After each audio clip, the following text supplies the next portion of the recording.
Mswati inkosi ithula akayithathe akahambe nayo akayithathe yotenza bakhe wone akayithathe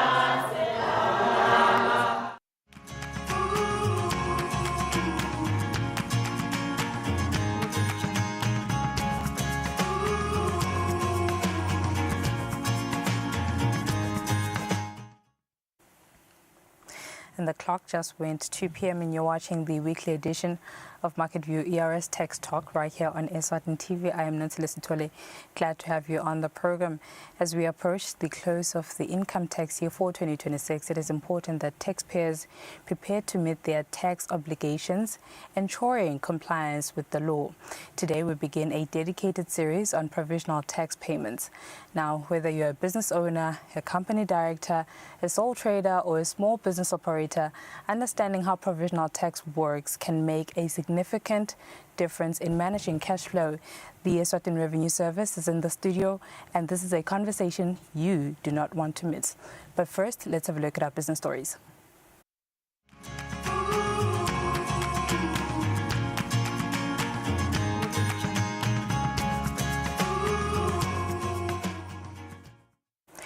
In our business news, the Eswatini Revenue Service and University of Eswatini have signed a memorandum of understanding launching a comprehensive artificial intelligence literacy initiative to equip workers with foundational and practical tech knowledge. The Commissioner General, Barton Kambule, says as the service invests heavily in digitization systems, employees require advanced artificial intelligence skills to navigate the work environment as they collect taxes. At ERS, our digital transformation journey is evolving from automated processes to autonomous processes. We envisage a future where intelligent systems and AI agents perform routine and repetitive tasks, enabling our employees to focus on higher value activities such as taxpayer education, customer service, compliance management, innovation, and strategic decision making. However, technology alone does not create value. People create value. Before we can successfully deploy AI solutions, we must first build AI literacy across the organization. We must equip our people with knowledge and skills to understand AI, supervise the AI systems, and identify opportunities where AI can improve outcomes.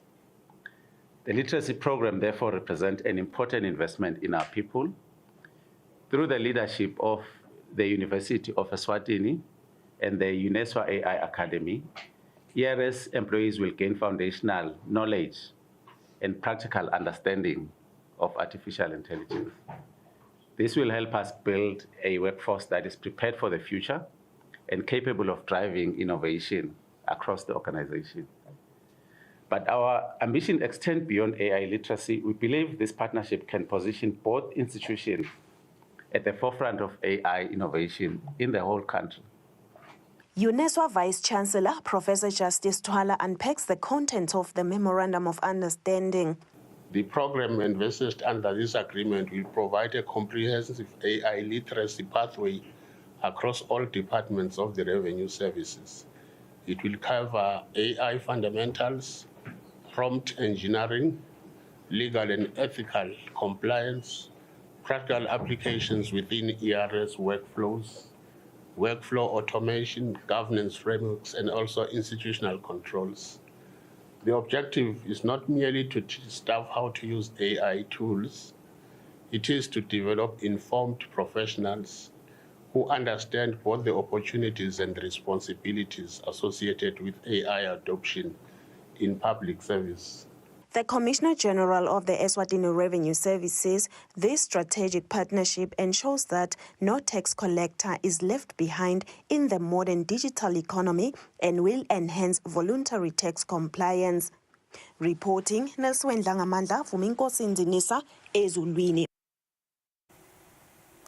The Ministry of Natural Resources and Energy has announced yet another fuel price adjustment, with the price of unleaded petrol increasing by 90 cents per litre, while diesel will decrease by 2 cents per litre, and eliminating paraffin will decrease by 90 cents per litre, respectively. How do businesses rather navigate these ever-changing fuel price adjustments?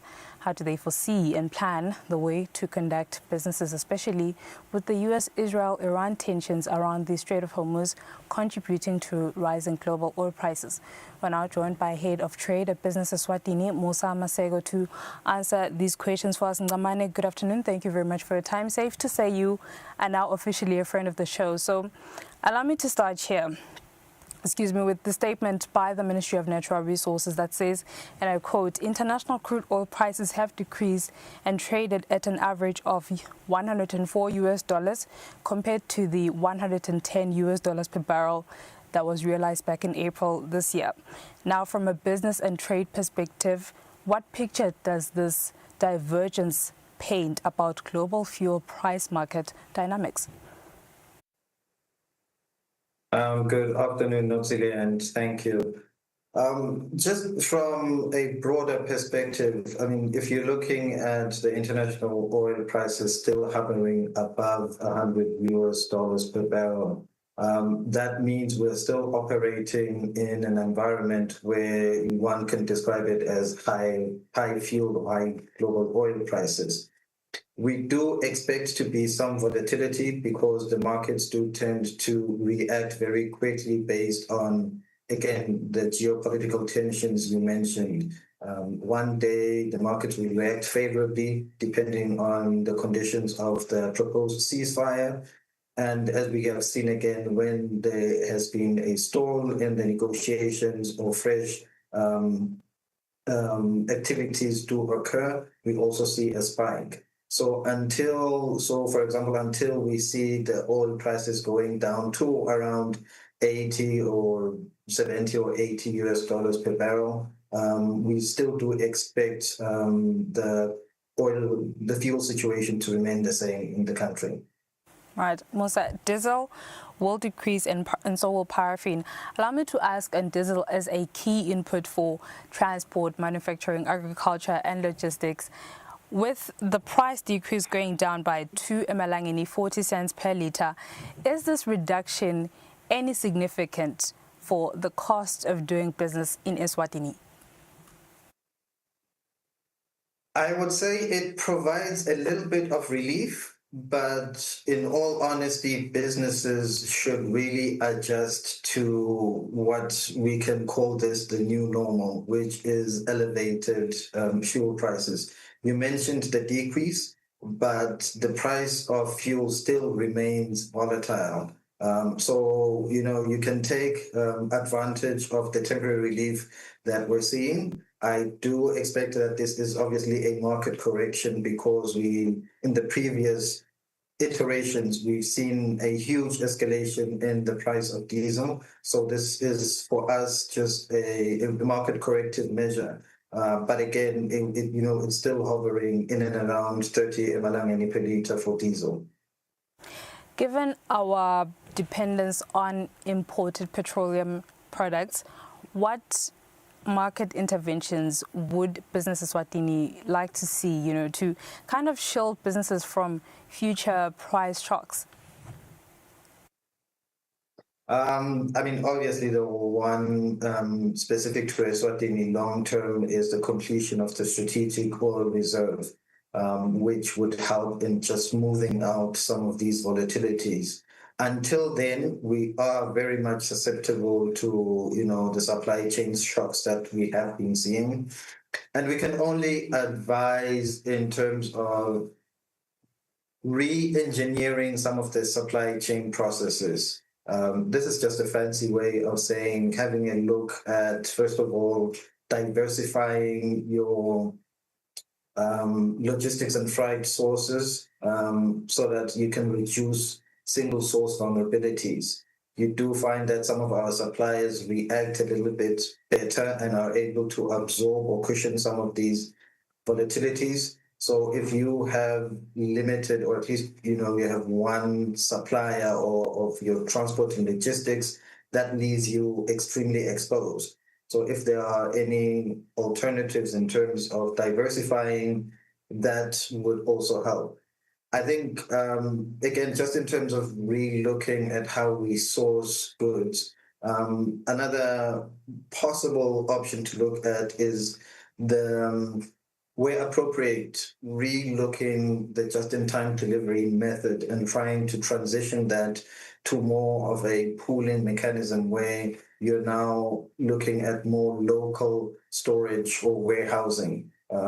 That will allow you to reduce the frequency of needing to restock, particularly for some of the fast moving consumer goods that are non-perishable. And then you mentioned agriculture, Notsile. I would also say let's continue the conversation around alternative sources of renewable energy. So where I think it makes financial sense, instead of having your diesel backup generators, let's look at what cost savings we can get from perhaps some of the solar PV installations. These are just some of the ways businesses can adopt techniques to try and cushion some of these, the volatility that we're seeing in this space. Musa, thank you for talking to us. We'll leave it here. That was Musa Masego, who is the head of trade at Business Eswatini, just commenting or sharing insights rather following the fuel price adjustments as announced by the Ministry of Natural Resources. Market View ERS Text Talk after this continues. We are back with the Eswatini Revenue Service.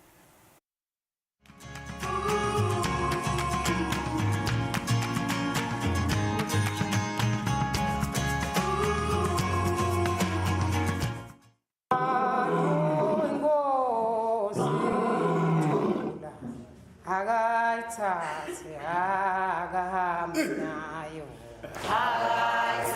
labo basebuhlungwini abakhohlwe ngito tonke letindlo temhlaba Those that are in pain must forget all the problems ngoba they kuthi have. answer la letindlo temhlaba Because the things of the earth have got no answer. answer la ikhona khona But the answer that we have ikulona losetule is emazulwini all morning. nangishumayela nini ngisuke ngidishumayela kwananami When I'm preaching here, I'm preaching to I myself. receive umoya longcwele I receive the Holy Spirit. I declare ukuthi a turnaround is coming my way Memetela ukuthi a turnaround is coming in my life.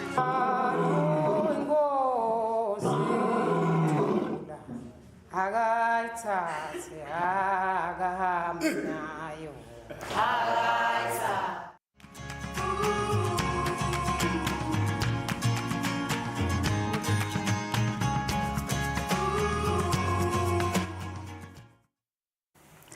Welcome back, and in this edition of Text Talk brought to you by the Eswatini Revenue Service, ERS, we'll be diving into the subject of provisional tax payments. Nduduzo Dlamini, Manager of Marketing and Communications at the ERS, and Nkosi Mahlalela, Manager Taxpayer Education and Information at the ERS, join us to rather unpack what provisional tax is, who should pay it, and how to comply on time. A very good afternoon to you both, and welcome to the program. Nkosi, rather, I'll start with you. What is provisional tax?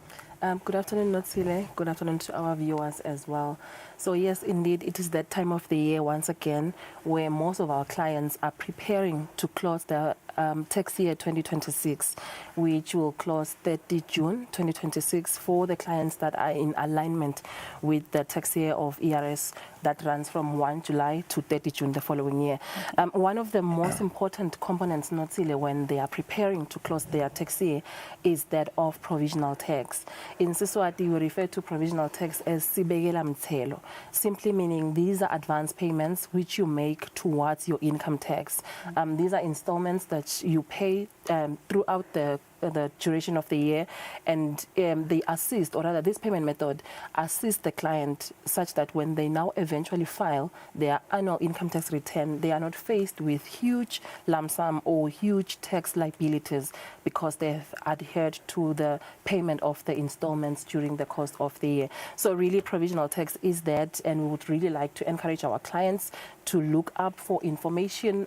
Since we're in the season, it's not just this platform, but we will be taking out information information, encouraging our clients on how to calculate provisional tax and how to go about and adhere to provisional tax. What happens with this installments, Notsile, is that once you've paid the provisional taxes, when you now file your income tax, the system will credit your income tax account with the provisional tax payments, meaning when you file, it will then just set off with the payments that you've already paid. That is how you then achieve the reduced lump sum which you are now expected to pay when you file your income tax return. All right. With these installments, is there an outlined minimum or maximum either?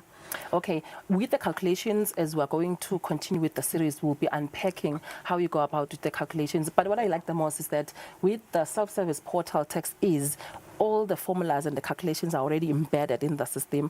All the client need to do, first of all, with the first installment, is that you estimate 50% of what you paid last year, or rather your taxable income, and then we base it from there.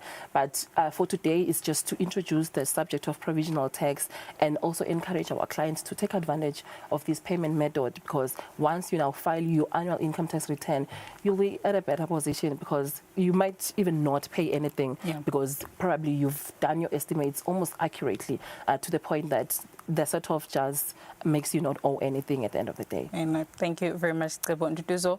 Given all that Cebo Lenkosi has explained, does it mean that provisional tax is rather a different type of tax? Thanks. Good afternoon to you, Notil, and the viewers. Provisional tax is not a different tax type. This is a method of paying your income tax, which is coming to a year end.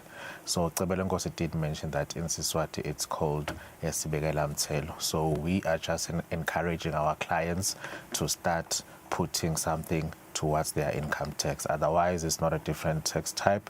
We're just encouraging and helping our clients to meet their tax obligations. Right. Coming back to you, Cebo, is it optional to pay provisional tax? Unfortunately, Notile, it is not optional. It is a mandatory expectation by the Eswatini Revenue Service that clients batawubekela lo mthelo through paying the provisional tax. Unfortunately, if you then don't adhere to the call, you might find yourself having to face interest and penalties. Hence, we are encouraging our clients to pay up their provisional taxes so that when you file your income tax, you are in a very good standing with your income tax account. Right. Begela, provisional tax is not optional. Duduzo, who is required to pay provisional tax? So firstly, we've got individuals earning more than one incomes. For example, your directors or your sole traders. So those supposed to pay provisional tax. And then we also have directors for companies. They should also pay for provisional tax. And then also we do have companies operating in Eswatini. Those should also partake in provisional tax. And then lastly, it's small businesses, SMEs. We also do encourage them to file and pay provisional tax, not leaving out presumptive tax. I think we've been talking a lot with small businesses registering for presumptive tax. So we also expect them to file and pay for provisional tax too. All right, coming back to you, Cebo, when can provisional tax be submitted and when can clients or taxpayers rather pay? Okay, so with the installments, provisional tax, we have about 3 installments. With the first installment, we expect that you will pay provisional tax just at the end of the first 6 months into your financial year. We'll make an example of a client who has a balance month of June. So you're running your year from July. The first 6 months will close in December. So we're expecting that you'll pay up your first installment in December. And then for the second installment, it will be due on the last day of your financial year or of your tax year. In my example, that would be the 30th, by the 30th of June that year. So in our instance, since we are now calling upon our clients that are closing their year in June, we expect that by the 30th of June, they would have submitted their provisional tax return and pay up that estimate. It is based on estimates. But with the second installment, really, Notsile, you are almost like at the end of your financial year or of your tax year. You kind of like have a clue and an idea in terms of your financials. You have an idea of how your taxes or of how your taxable incomes will look like. So we do expect that in terms of your estimations or of your estimates, it will be almost like accurate. There's also one installment installment we refer to as a third installment. This is mainly to close up the gap. Should you have filed both your first and your second installment, and now before or just immediately after you filed your income tax return, you realize that there's quite a gap. There's still a chance for you to do a third installment so that you are accurate in terms of your taxes. This I was referring to our clients that are running the normal tax regime. In terms of our presumptive tax clients, our small businesses, we also do expect them, like Nduduzo has highlighted, we do expect them to also pay up provisional taxes. It is a mechanism meant for all our clients not to be faced by the huge lump sum when you file your income tax return. So also with the presumptive tax one, they can even pay up for about 4 installments during the year. Actually, we encourage this to be a culture for our clients to just pay installments whenever you feel like, I've made some huge profits and all. Pay up, make the installment towards your income tax so that when you now file your annual income tax return, you are not faced with imali enkulu that you now need to pay and cash flow, workflows and all that. You might then have challenges when it comes to that. I think we need a hashtag Begela type of movement. I agree. It is coming to you. Where can clients make these payments? Okay, before I touch on the payments, so firstly, Cebo did touch on our portal Tax Easy. For them to know how much they need to pay, they can visit the portal, they can download it or visit our website to get that. Then once they've gotten how much they need to pay in terms of provisional tax, then they can pay using EFT. We do have bank accounts with all the banks in the country. I would just encourage them to download their TaxPal app to get those different bank accounts there. And then they can also visit our service centers. They should be able to use mobile money or use point of sale, which is the swiping machines. And then lastly, they can also do bank transfers, which means you can transfer it directly to our accounts and you should be okay there. So those 3 options should be available for you to make payments. Thank you. Thank you very much, Nduduzo. Nkosi, coming to you briefly, your final words to encourage clients to rather adopt the concept of kubegela. I think I'm tempted also to write on the hashtag Asubegele Nomthelo. It will help us. It actually benefits the client more than it benefits the Eswatini Revenue Service.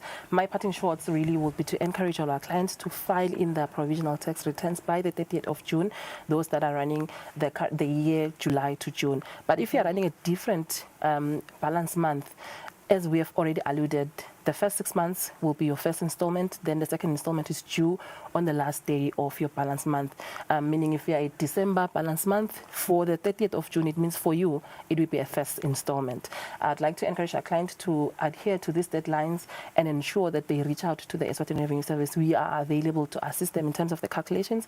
And I also like to make a pledge that since today is just our first, when we are unpacking more on provisional tax, we're still coming back next week to talk more on provisional tax. How do you calculate? Where do you find all these steps that Nduduzo was referring to in order for you to ensure that you do declare your provisional taxes and the calculations are done and you are able to also make the payments. One of my parting shots also will be to encourage all employers in Eswatini to ensure that they adhere to the deadline that's just coming on the 7th of June to file PAYE schedules and to ensure that they also avoid penalties and interest. If you wish to contact us, we are available in all social media platforms. You can call us 2406 4050.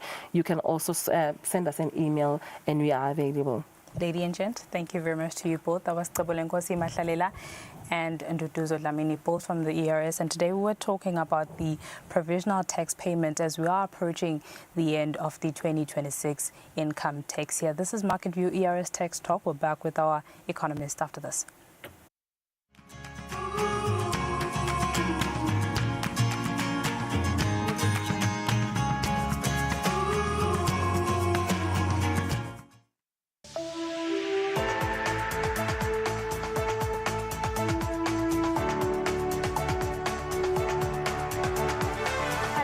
To all the viewers of Eswatini TV in the kingdom and beyond. Eswatini TV is regulated by the Eswatini Communications Commission through the Broadcasting Code and Broadcasting Guidelines. Under these instruments, the station commits to broadcasting information and news that have been fact-checked, programs and content in respectful language with no elements of hate speech, violence or sexual activity. If you hear any unsuitable content on this channel, you have a right to voice your complaints with the station management.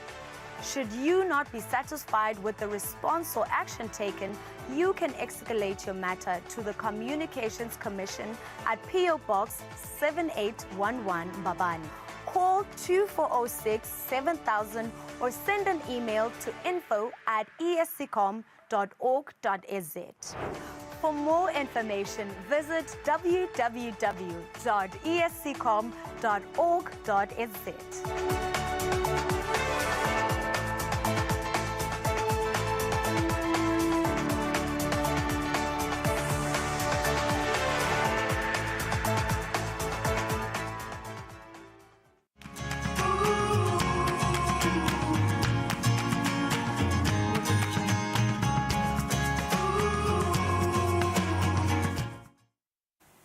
Welcome back for our market analysis segment. In-house economist Anele Sibia joins us virtually for some of the latest. Mr. Sibia, good afternoon. With just 4 minutes to go, I'll let you have the floor. What is shaping markets this fourth trading day for the week?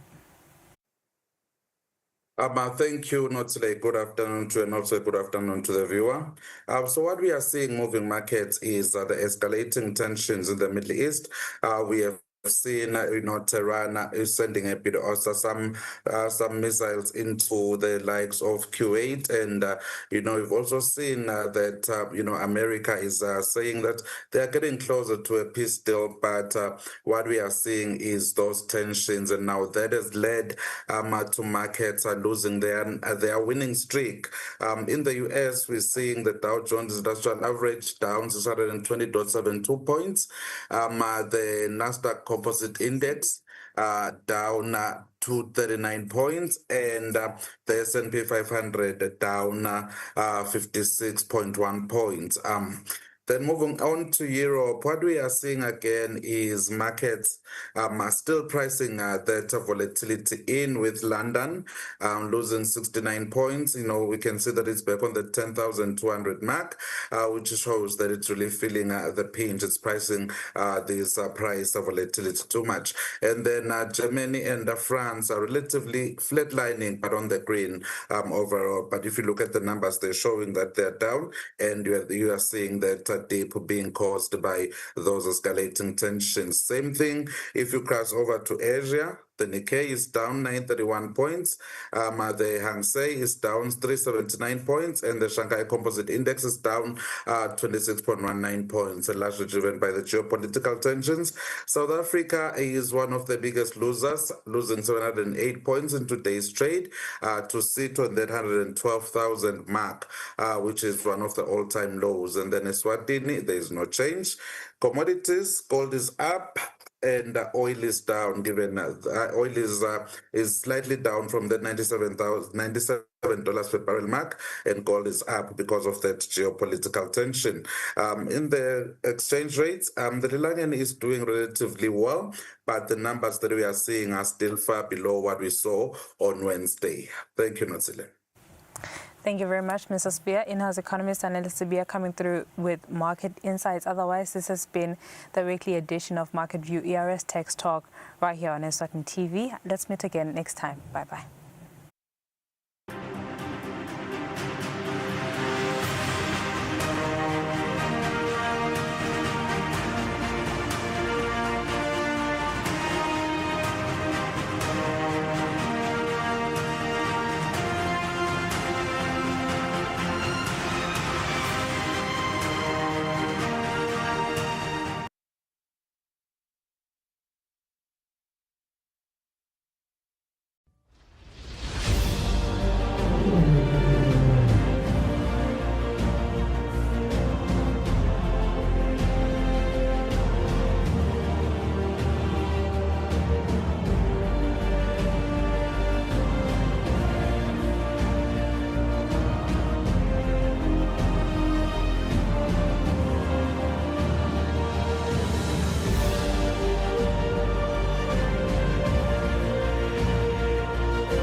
Mzado